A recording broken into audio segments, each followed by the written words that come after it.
avīzes, jā, dēļ kuras mēs sākām principā šo te tēmu. Tātad, vai varat aprakstīt šo personu? Atbilde - vidēja auguma ar bārdu. Un vēl viens jautājums, vai tas bija vīrietis vai sieviete? Jūs apgalvojat, ka trepas veda uz pagrabu vai tā? Jā. Un vai tās trepas ved arī augšup? Vai atceraties, cikos apskatījāt ķermeni? Līķa sekcijas sākās 8:30. Vai Misters Denningtons tobrīd bija miris? Nē, viņš sēdēja uz galda un brīnījās, kāpēc es izdaru līķa apskati. 21-gadīgais jaunākais dēls. Cik vecs viņš ir? Jā. Tāds jautājums. Jā. Vai jūs bijāt klāt, kad jūs fotografējat? Lūk, tas ir no ārzemēm, jā? Tas no ārzemēm, bet mūsu paši sarūpētie. Vai jūs viņu apskāvāt? Jā. Vai ar rokām? Kur jūs bijāt vakar? Neatceros, bet aizvakar turpat, kur vakar. Jā, tas ir. Vai tiešām nepamanījāt pretīmbraucošu vilcienu? Nē, tai brīdī jau biju laukā no vilciena izkāpis, jā? Tā tad jūs piecēlāties, apģērbāties, ēdāt brokastus un vingrojāt. Vai jūs varat pierādīt, ka bijāt pamodies? Muhamed, uzrādiet līgumtiesības, ka kalnam jānāk pie jums. Ja jau jūs apgalvojat, ka izšāvāt netīšām, tad kāpēc to darījāt 5 reizes ik pa 5 minūtēm? Jūs esat nācis pasaulē 63. gada 9. novembrī. Kādā nolūkā? Jā, tāds jautājums. Vai ir taisnība, ka rādījāt savam kaimiņam savus zobus? Kas jums pārdeva ķieģeli? Pilsonis C un 4 reizes pēc kārtas. Kur jūs tobrīd atradāties? Skapī, un vai bijāt tur pirmo reizi? Pie līķa bija laulības apliecība, citu vardarbības pazīmju nav. Šitas ir labs, to varētu. Margarities. Jā, ļoti labi. Pastāstiet, kā jūs izvarojāt cietušo? Paldies, labi. Tas ir tāds melns. Vai jūs apzagāt 3. nama 15. dzīvokli? Jā, un apzagšu vēl. Ko jūs redzējāt? Paskaties spogulī pats sevi. Vai tas ir noticis arī agrāk? Kad jūs sapratāt, ka maks, ko jūs izvilkāt pilsonim B, nav jūsu? Jā. Kur jūs parasti glabājat savu godu? Jūs tātad stāvējāt pie pisuāra.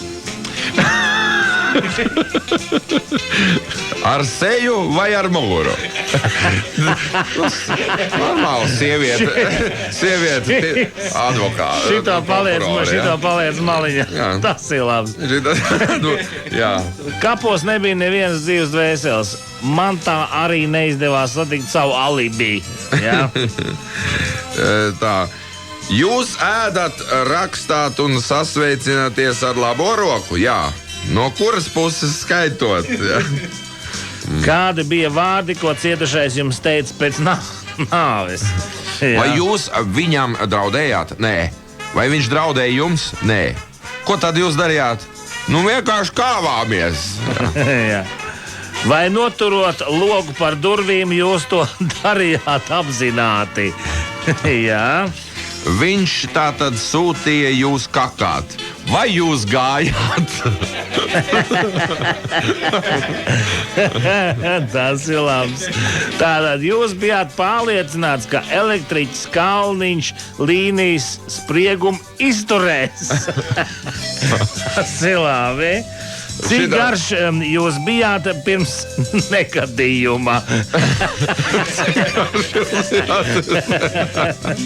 Labi, jā. Vai jums ir parūka? Jā, jūs to nesat. Jā. Kur? Rokā. Vai jūs pretojāties sašaušanai? Vai parakstītā klizma palīdzēs jums cīnīties ar galvas sāpēm? Vai jūs skrējāt, kad jums uzbrauc mašīna? Nē, es lidoju un pēc tam gulēju. Jā, tas ir loģiski. Vai jūs apzinājāties, ka ar savu teikto esat aizskārs jūsu sakotušā suņa pašcieņu? Kāpēc jūs stāvējāt tieši zem krītošā ķieģeļa? Jautājums. Cik pirkstu jūsu kabat labajai rokai? Nu? Cik no tiem ir jūsu? Aha. Miesnieks atzīst nokaušanas faktu. Cietušais bija pagalam un korumpēts. Tā miesnieka liecība. Kur zaķis lec, kad gadu vecs kāpostos? Nepareizi. Tiesā, jā, tāda. Jā, dialogs tāds. Vai līķis pakārās pats? Jautājums. Vai dzerat? Maz. Cik maz? Nemaz.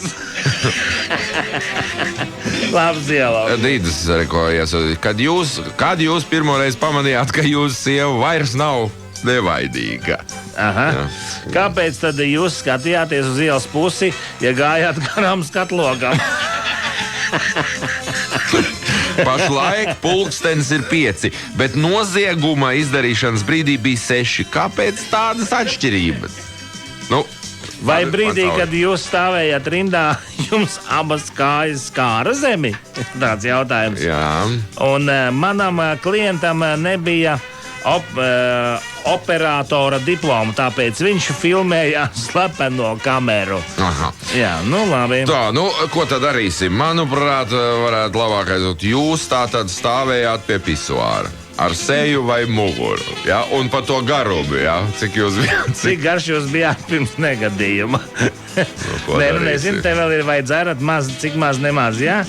Un pie līķa bija laulības apliecība, citu vardarbības pazīmi nav. Jā. Kāpēc tad jūs skatījāties uz ielas pusi, ja gājāt garām skatlogam?